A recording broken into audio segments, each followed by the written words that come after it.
All right, let's talk about this Games Workshop Fantasy Flight thing. Tell me why you're mad, Jeff, about that. I'm not actually mad about it. I'm actually more entertained. More entertained by the response I'm seeing on the various Facebook groups, Board Game Geek. The thing I find fascinating is what everyone is assuming is going on. Mm-hmm. And the blanket assumption across the board is that it's Games Workshop's fault. And I find this funny because my sense of how these businesses run, I'm not an insider by any stretch, but just how the business world works, this was clearly Fantasy Flight's move. It was not Games Workshop. Yeah. But the response, which, Fantasy Flight probably anticipated, is that Games Workshop has been crapping on their customer base for so long that when something bad happens to them, everyone is just going to say, oh, it's your fault. Like, they're just blaming them. It's crazy. Initially, I just, honestly, I kind of thought it was a bit hilarious. And not only just that it happened, but the responses to it, kind of like what you're saying. It seems so backwards, because longer than I've been in the hobby, Games Workshop has kind of been the whipping boy when it comes to fan appreciation. They strong arm not only their competitors and people that have worked for them and helped them and all this kind of stuff. And there's tons of examples of that going way back. But they kind of strong arm their own players into playing the games exactly what they want to at the pace they sort of demand, repurchasing the same units over. I mean, again, like there's tons of complaints. Like this goes way, way, way, way, way back. Suing the Space Marine person that they all wrote that novel about Space Marines, and then Games Workshop sued them for using Space Marine as if they invented it. Yeah, even though, don't get me started on that kind of stuff. But it's, it's one of those things that like the examples go far, far, far back. So to me, while I understand why the knee-jerk reaction would be to blame Games Workshop the way that we have been for the past 15 years as a hobby, I still just think it's unbelievable that we're doing it. And I think Fantasy Flight is counting on it. And they are. The chief irony here is that this is Darth Vader striking down Obi-Wan. Like, Fantasy Flight and Asmodee have literally been playing the GW playbook for years. And so, to me, that partnership was just, it was already made because they've had the same modes of operation in terms of the way that they protect their IP, the way that they sort of corral ancillary stuff that's going on around the games that they're producing, and their willingness just to shut stuff down and throw it to the curb and then force everyone else who bought into the system to also throw it to the curb. Like, it's been one for one the whole time. Right. And people not understanding that Fantasy Flight is doing to Games Workshop what Games Workshop has done to countless other small businesses. To me, this is kind of a fait accompli. Like it was destined to happen. But the thing that the takeaway though is that no one's blaming Fantasy Flight. Like, I know, which is bizarre. If you go through all of the threads on the Geek, if you go through the various posts on the Facebook, the various gaming boards, all of them are going from a base assumption that Games Workshop fired Fantasy Flight because Fantasy Flight brought out a miniatures game. And that is such, like, it just speaks to how bad Games Workshop's reputation has become over the last decade or so, that when that ridiculous argument seems to be the most probable cause to so many people. Mm-hmm. Like why would they do that? Like Games Workshop was barely holding on. They made this deal with Fantasy Flight, and now suddenly like everybody's interested in Blood Bowl. Everybody's interested in the old gods, Everybody's playing, like, there's 50,000 Warhammer card games. Everybody's into the universe. Like, all of that stuff has done nothing but kind of bail out Games Workshop, who was headed to a very bad place. Yeah. And this gave them a second life. So I just can't see any conceivable reason that they would walk away from that because Fantasy Flight was making a board game with plastic miniatures Like, it's not even, I mean, it's not even really what they do anymore. You know, it just, I can't believe that everyone, like, it's not 50-50, you know, but there was like one voice for every 20 people saying that, you know, I think maybe Fantasy Flight severed this tie. And I just find it hilarious, you know, that, you know, this started, like, I knew about this just from paying attention like 2 weeks ago. Like, before it was announced, I had heard that this was coming, you know, and it's not because I'm, you know, insider kind of stuff, or I know people who know people, nothing like that. It's just observationally.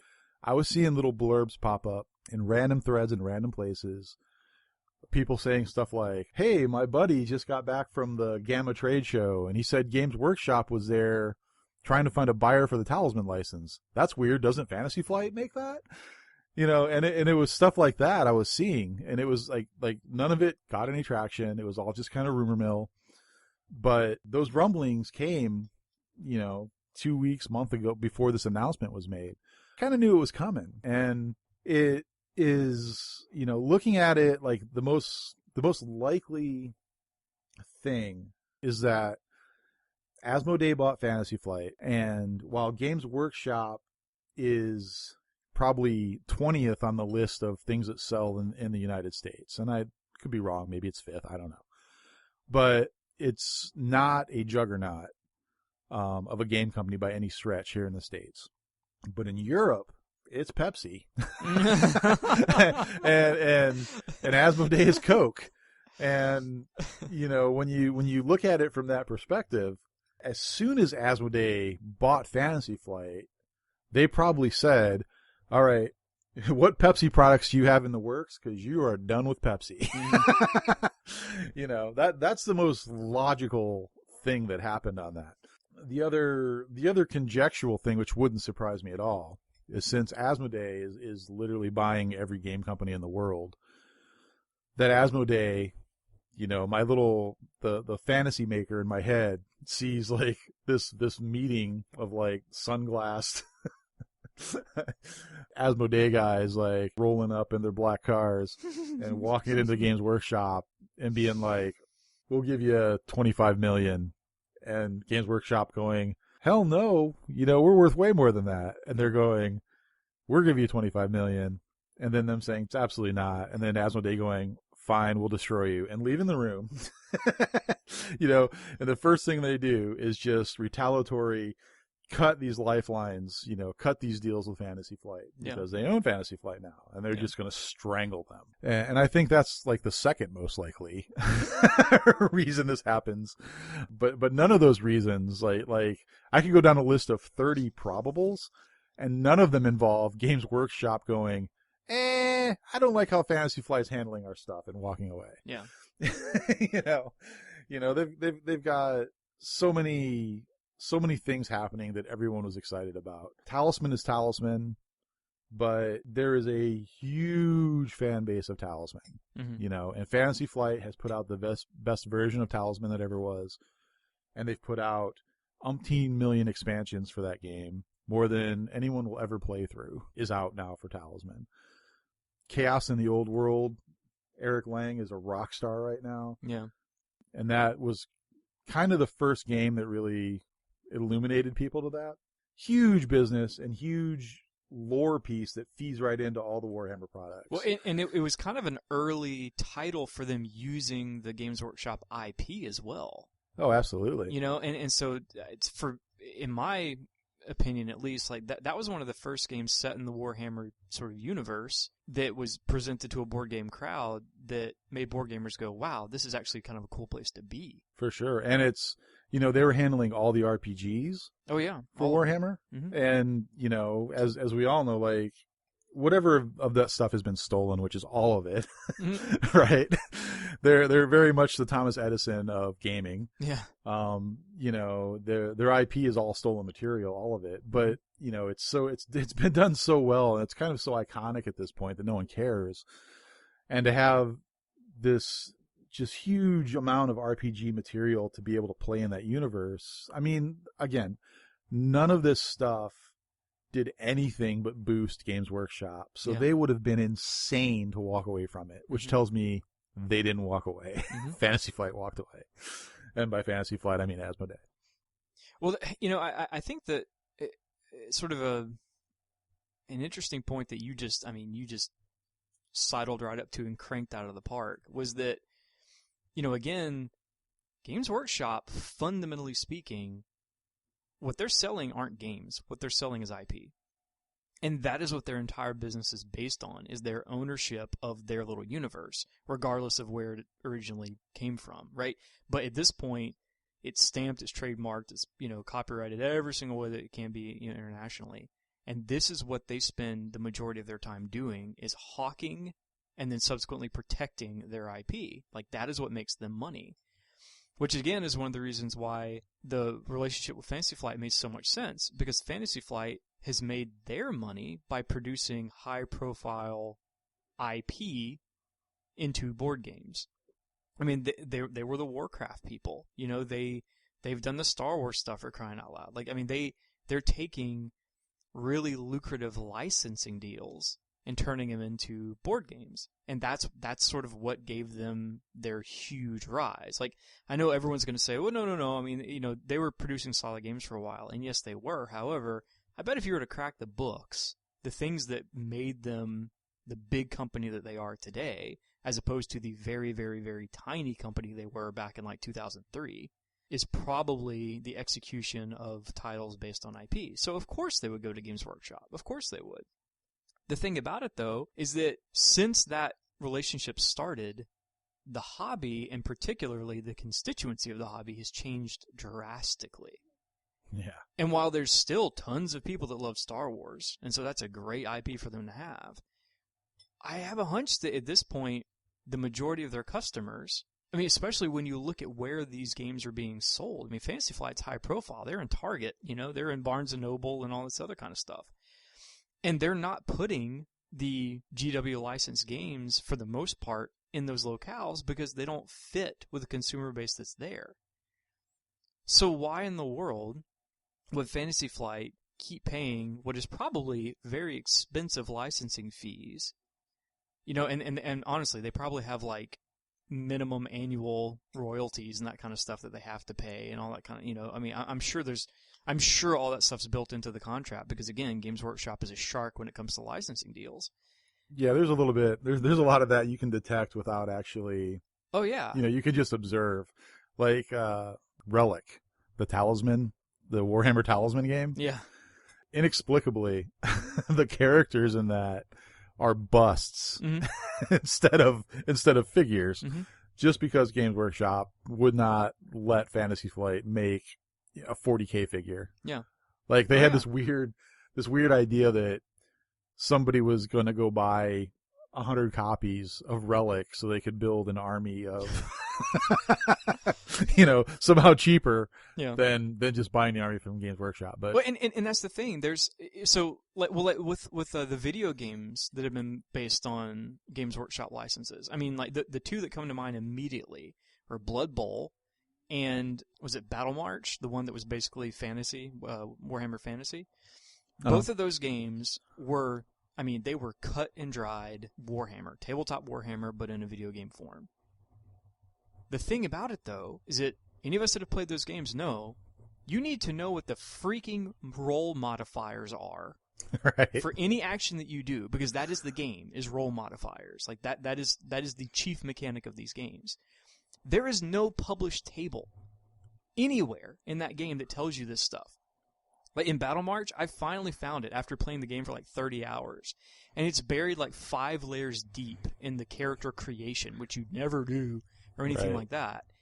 And it simply is because, I'm assuming, the Games Workshop said, you can make a game based on our system. You can have access to all the system. You cannot, however, publish the rule set, because that's the copyrighted stuff. And so they just made a game and didn't publish any of the data. So as a person playing the game, you have no clue. You're absolutely right. I mean, huge Blood Bowl player here, right? Like online, like computer Blood Bowl. Like I always loved Blood Bowl for what it was, but actually playing it was way too tedious, right? but the PC version of that is incredible. Like It's I've super slick. probably played Blood Bowl like 300 or 400 times at this point. I'm not kidding. Like all of it, and all of it online. The league management, everything. Yeah. Just superb as far as a head-to-head thing. The AI is terrible, but if you get a league of 10 guys you want to play, it is fantastic. But you're absolutely right. Even in those Blood Bowl games, there is no manual and there is nothing telling you how these skills work. The computer, it gives you that, the interface gives you that information on an as-needed basis. But there's no way to plan around it. Now, with Blood Bowl, luckily, it's a direct conversion. And when it came out, the rule book for Blood Bowl was actually on Games Workshop site for free. Like, hey, here, download it. This is the living rule book. Yeah. Right? So everybody had the opportunity to download that, and have the rule book and be able to see those modifiers and be able to understand how they work. Yeah. But you're right. You're absolutely right. Like, there's no real way to learn how to play that game just by playing that game. Like, you have to have the data. You have to get the rule book somewhere to be able to make any kind of Mm-hmm. intelligent choices as you're developing your team and such. Yeah. I'm saying all this just to say that, as we've kind of laid out, there's tons of hoops you have to jump through to work with a company that so hawkishly protects their own IP. Right. I mean, it's kind of a known thing. And if you're looking at a company like Fantasy Flight, Fantasy Flight is, let's back up. If Games Workshop is a company that's being run by intellectual property lawyers, Fantasy Flight is a company that's being led by business managers and market analysts. Like they have it down in terms of introducing a product that they know is going to hit, and if it doesn't hit at the rate that they want it to hit within a certain amount of time, it gets kicked to the curb with no mercy. I mean, that's been their system, and it's worked for them, and it's done great business for them. So if you're thinking about it from that standpoint, Fantasy Flight, they want to go where the money is, and it's not just where the big money is. They want to go where the most money is for the least amount of input. And if you're having to jump through all these hoops for licensing, as soon as you start to see a slip in sales over those licensed products, simultaneously with you seeing a rise in the sales of your own licensed products, meaning Android Universe, right? Suddenly you go, wait a minute, why are we paying for something that, one, we're already doing? Because every single time that they did a Games Workshop licensed game, again, they couldn't just take the Games Workshop material and make a game out of it. They had to basically invent this little sub-universe within Warhammer to make a game, because they couldn't use the actual stuff, because again, that's the way Games Workshop works. So they're essentially already having to create their own content on top of having to create the game. Like, why in the world wouldn't they just turn around and use something that they already own? Yeah, they couldn't even use like basic combat. Like, if they made a Warhammer-based game and there was combat involved, they had to invent a new system because they weren't allowed to just use the one that's used in all the other Warhammer games. So that was fun. So again, it's just one of those tricky situations where, I think 100% this was a business decision by Fantasy Flight. However, I think it was a business decision that was aided by Games Workshop being pretty difficult to work with. In which case, Games Workshop, sure, they are, the victim in this case, right? Because they just got kicked to the curb. However, they're a victim because they were basically being a pain in the butt. Right.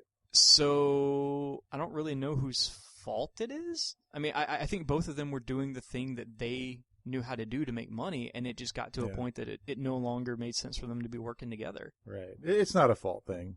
It's just I find it interesting because it's a circumstance that Asmodee, as you said, has become Darth Vader. Mm-hmm. Everyone is worried because of all the price fixing stuff, and it's not actually price fixing, but the accusations of price fixing. Everyone's worried about what's going to happen, that you're not going to be able to buy this stuff on Amazon. If you don't have a local game store, you're screwed. If you do have a local game store, you're going to pay $120 per game, meaning you're not going to be able to buy very many games anymore. Mm-hmm. There's all of these worries about Darth Asmodee ultimately going to destroy the hobby. Yeah. And then Darth Asmodee then struts out onto the Death Star platform and cuts down Obi-Wan where he stands, right in front of us all. And instead of being horrified, we're all going, "Ha ha! Screw you, Obi-Wan! You deserve that." And that's the part that really I find interesting. You know, that's really the source of this conversation, is that, you know, it's the fact that bad thing happened, and we are all sort of applauding it, right? Yeah. Weird stuff. Yeah, well, and again, you know, maybe some of that is just the lingering resentment, you know. I mean, you started the conversation by saying that, like, you know, people just hate GW so much that, you know, we're we collectively as a community are standing over the empty cloak. And Darth Asmodee is standing there with his saber still sizzling as it went through the woolen fabric, and we're just going, "What a dick!" You know? Right. So I will say though, and this is more of a curiosity than a concern. However, I am very interested to see where Games Workshop does end up taking their huge pile of licensed products. Not because I necessarily think that there's going to be a ton of people standing there waiting to hoover them up because of their lucrative nature or anything. It's more just who's left that isn't part of Asmodee who could buy the license. Yeah. Well, let's go down the list of games that were affected by this. Let's just for giggles, let's go through and, you know, what do you think's going to happen? You know, primarily front of the line is Fury of Dracula, and Warhammer Quest. Fury of Dracula's hairy, man, because that one, you know, that's a Games Workshop game, super cool, but the game as it exists now is a completely different game, right? Yeah. So they're going to have a heck of a hard time bringing that to another company because, you know, you can't really own game mechanics. I mean, that's been discussed ad nauseum. Yeah. It's basically, you know, pretty much an unenforceable thing. Companies like Wizards of the Coast, they patent that stuff and no one cares, right? Yeah. So, like, Fury of Dracula, that game, you know, and there's two different iterations of it at this point from Fantasy Flight, but those are all Fantasy Flight mechanics. Like, there's very little going on in the first one from Games Workshop that's going on in the newer ones. Yeah. It's almost like Arkham Horror, right? Like, Arkham Horror was this old, I think it was Games Workshop, I don't know. I could be wrong on that. But it was an old game that has literally nothing to do with what is known as Arkham Horror now. Yeah. You know, so I wonder if they're going to be able to even place those kind of games. Like, Arkham Horror is not involved in this, but Fury of Dracula, like, is it even feasible to get that game back without it just being a brand new game? Like, is it going to be a 4th edition that is just a completely new game and they own the name? Yeah, I mean, this is something that, again, without knowing the minutia of how they did the licensing, there's actually, since it started out as a Games Workshop game, you know, there are ways that basically Fantasy Flight not only could have licensed the name Fury of Dracula and even, you know, like the original version of the mechanics or whatever, you know, because I'm sure that Games Workshop had the rule set copyright and that kind of stuff. Mm-hmm. But there's actually a thing you can do licensing where you can actually get royalties off of iterations of something that you own. So even if someone like gets your license and they change it so it's something new, the ownership still defaults back to the original owner. Just seeing how Games Workshop has sort of, you know, pursued their IP, my assumption is that they wouldn't give away something that they already own entirely. So games that started out in the corral of GW are probably just going to go right back in the corral, and they're just going to trot them back out and see if they can find a buyer. So I mean, I think that there's three kind of breakdowns in the games, right? I mean, there's the ones like Fury of Dracula. I mean, what are the other ones that originally started out as Games Workshop games? Talisman, right? As far as yes, Talisman is obviously an old Games Workshop game from the beginning. Fury of Dracula, and I think that's actually it. Everything else that Fantasy Flight has, like, there's things like Death Angel, Space Hulk. Exactly, yeah. Space Hulk being the old Games Workshop game, but this is a totally different thing. This is one of those, use our IP, build a new game, right?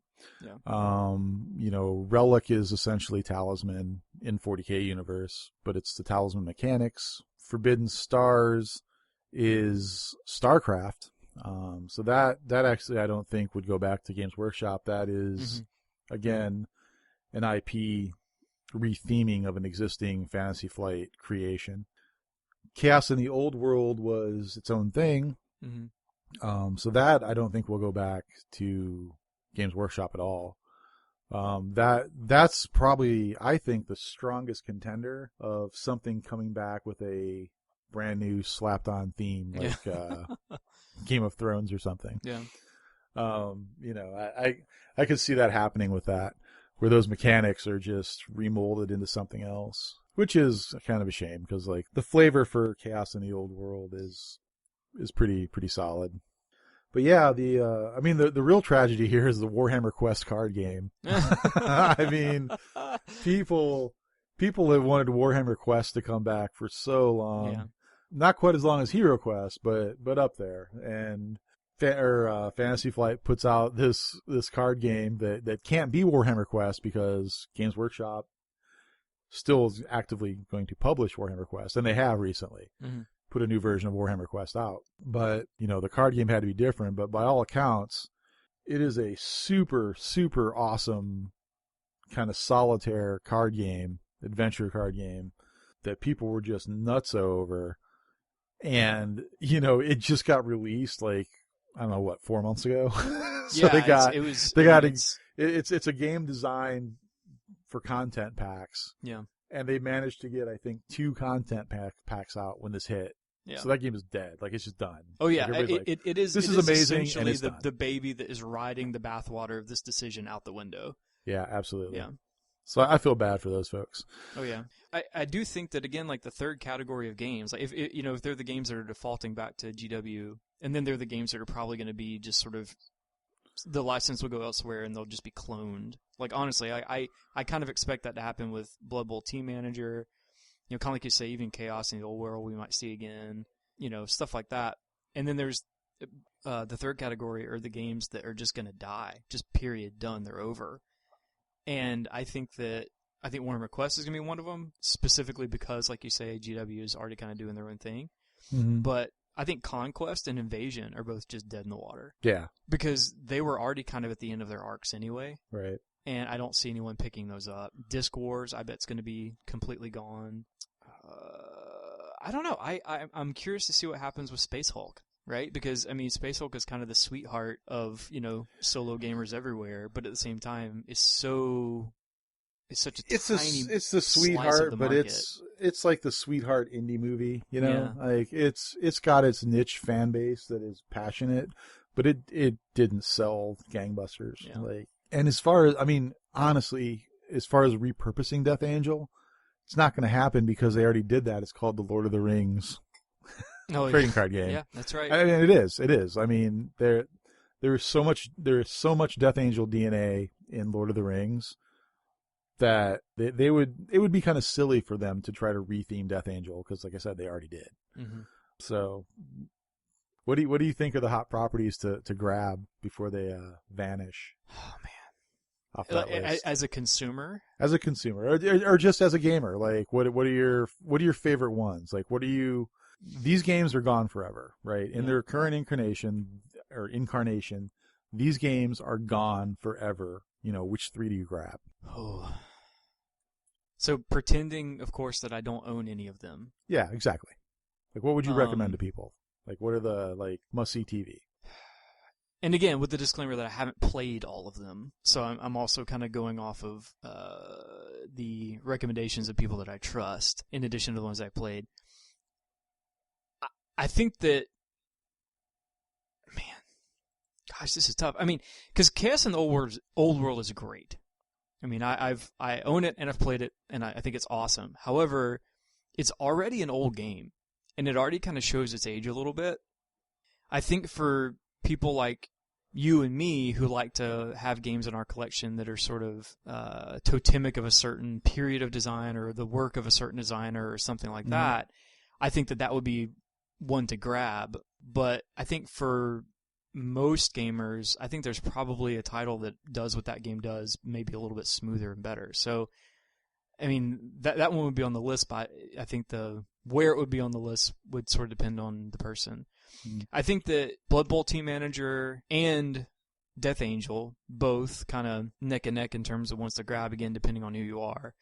You know, if you're a dual style player, you know, maybe you're going to go Team Manager. If you do a lot of solo stuff and you like adventure games, maybe you're going to go Death Angel. I don't know.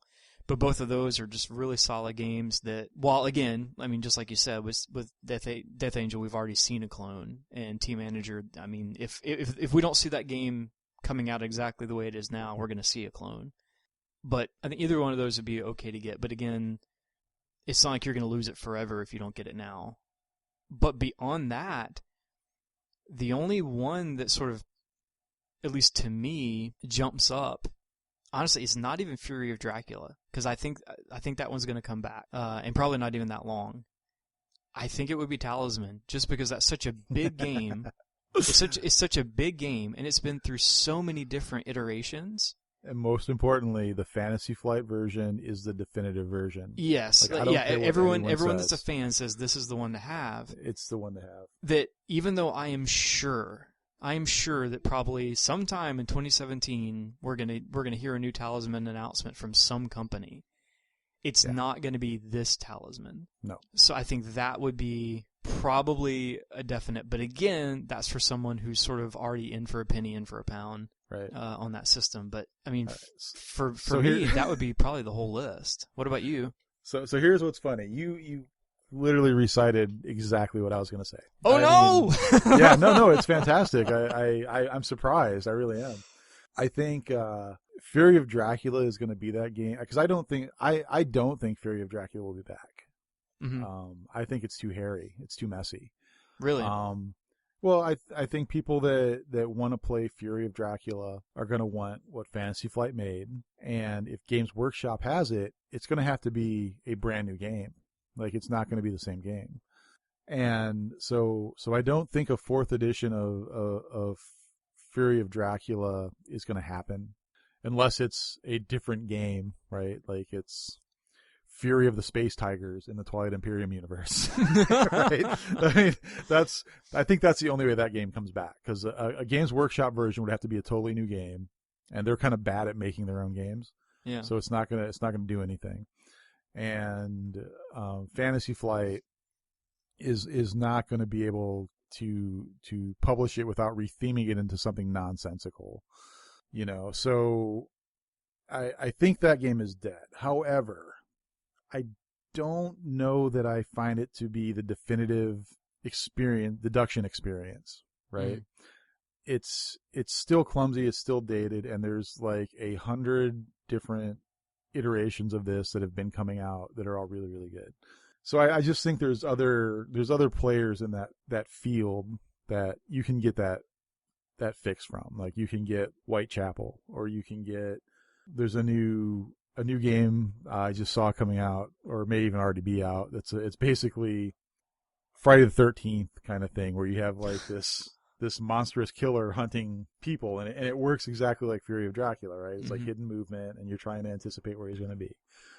And for various reasons, there's wrinkles on that are a lot more interesting than Fury of Dracula. So I basically just think that niche is going to be filled by something else, and that game is it's not coming back, but I don't think it's a vital piece of a collection to chase. For the games that I do think are vital, like I said, it's funny because it's the exact ones you mentioned. Blood Bowl Team Manager is fantastic. It captures Blood Bowl amazingly well for being a little card game. It's very compact. There's the base set, I think 2 expansions that are fairly inexpensive, and you have a complete game that feels complete. There's nothing ever coming out for it again, obviously, but it feels complete. I wish there was like one more expansion because there's a couple races that didn't get in. Mm-hmm. That's kind of a bummer. That are kind of iconic. But even with that being what it is, there's still like I think 12 or 14 teams, something like that, that they did manage to get out. It's just a game. There's not really anything else like it, and it's going to be gone forever. So that one I would absolutely pounce on if you can find it. Death Angel Space Hulk, same thing. It's a complete little package. There's so much more game there than should be in that little box. And again, also kind of gone forever, unless you're into the Lord of the Rings thing. But that's a different animal, right? Like that's Lord of the Rings has like deck building and constant fidgeting. I mean, as far as kind of that really tight solitaire or, just quick game out of that little box, everything's set up and ready to rock and roll right off the go. That game is fantastic. It's cheap now, but it's going to vanish. Mm-hmm. I think you need, like, your priority should be getting... Here's the thing I found, because I'm going to fast forward for a second. So my third one is, as you said, Talisman. Yeah. And I would not recommend Talisman to anyone. Like, I want to play a game. What should I buy? Buy Talisman. It would never come out of my mouth. Not in a million years. There are 1,000 things to hate about Talisman. But if you like Talisman, either, because it was important in your childhood, you have fond memories, or it's just silly enough to make you laugh, which is where I fall. This Fantasy Flight version, as we said, is the definitive version. Talisman will rise again, I have no doubt, but the likelihood of Talisman rising with a company big enough to push out 13 or 14 expansions, I think there are, is slim to none. Yeah. When Talisman comes out again, it's going to be the base set and maybe 2 corner boards, and then the company's going to go out of business. Yeah. Right? Talisman just felt like a thing Fantasy Flight did, when they were a more noble company, and they were like, the audience isn't big, but it's loyal. Here's a couple cookies for you. And they would release a couple cookies every 6 months, and it was awesome. I don't think if you like Talisman at all, I don't think you're going to see this good of a Talisman ever again. And for that reason, you should go just pounce on all the Talisman gear, because there is a ton of it, and you need to just hoard it. Right? On the personal side, that is actually what happened to me. Like, when this news broke last Monday or whatever, like, I got out of bed, I made breakfast, and I sat down with my cup of coffee and my breakfast, and I flipped open my computer, and I logged in, and I see emblazoned, Fantasy Flight breaks ties with Games Workshop. And I finished my breakfast, my cup of coffee. I took the dishes out to the kitchen, told my wife, who was sitting there, hey, I think I'm going to place a Talisman order today. And it was like, half an hour after getting the news, I had ordered all the Talisman I was missing. I was like, oh, we got to take care of this right now, because Talisman is my silly, fun game that I play once a year. And because of that, I didn't put a lot of effort into getting everything as it comes out. Like, it wasn't a big event. I would just, the usual. You have an extra $30 space on the order. Throw that Talisman expansion on there that I haven't bought yet. And that's kind of where I was at. And I was like 3 or 4 expansions behind. I saw that news, and I'm just like, order. Yeah. So my Talisman is complete, which is why I feel okay telling everyone else, okay, now go buy all your Talisman stuff. The big thing on these is anything, and I think the only ones are Death Angel and Talisman. The print-on-demand thing that Fantasy Flight was doing for a while, those are cease and desisted. Like, they are gone. Yeah. They are allowed to sell this stuff all the way through like February of next year, I think. but they are not producing any more stuff. I think that was to allow them the stuff that's sitting on a boat on its way over. I think they're allowed to sell through that, which is why it has that February date on it. Yeah. But they are not producing anything new.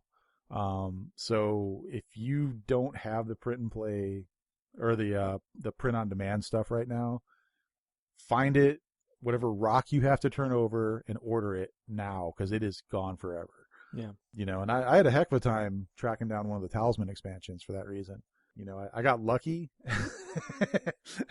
and found one in the deep dark corners of the internet, and I got it for like $4, which is kind of criminal. But it took some searching, Yeah. so those are getting hard to find. So if you're in your local game store and you see one on the shelf, I'll just say it's a pretty good speculation buy. Yeah. So I expect those to dry up pretty quick. I've already, I'm missing the last 2 print on demands for Death Angel. And Well, I mean, the whole print on demand thing. I mean, despite the separation of the two businesses, the print on demand thing. I mean, it was already hard to find that content. I mean, because they did such tiny runs again because they were really watching their costs, and they were making sure that they were going to sell every single one that they produced. So it's already kind of hard to find that stuff to begin with, but especially now, in the next couple months, if there's anything, you may have to kind of go through a bit of a Herculean effort to find them. Well, hopefully on the Death Angel side of things, both of those, the reason they could be print on demand was that just the way the game functions, those decks were kind of standalone. Mm-hmm. So I'm kind of hoping at some point that they end up as just like files on BGG or something. Yeah. Where you can just, print and play them and have them. But we'll see. I mean, that depends on how much Fantasy Flight doesn't care. Well, it's honestly, and how much Games Workshop doesn't care, which is... Yeah, I was about to say, that's the reason you're Unlikely. never going to see that, is because it is a GW property, and, apparently there's some sort of Skynet-style AI that whenever a GW property goes up on any sort of a communal site, these paratroopers with briefcases come in and issue cease and desists. So I'm pretty sure that will not happen. Here's the thing, though. I mean, I have the list actually in front of me, just trying to make sure there's nothing I forgot. And ultimately, even though I kind of said the games that I thought were really cool, and some of them, again, were because I thought the material was interesting, like Blood Bowl and even Chaos in the Old World, and some of them was because of the game, right? But here's the thing, and we've had this conversation before, and that is that, I mean, this hobby is so alive that we're gonna see a game that comes in that is basically for your Dracula but better. You just give it a couple years. Right.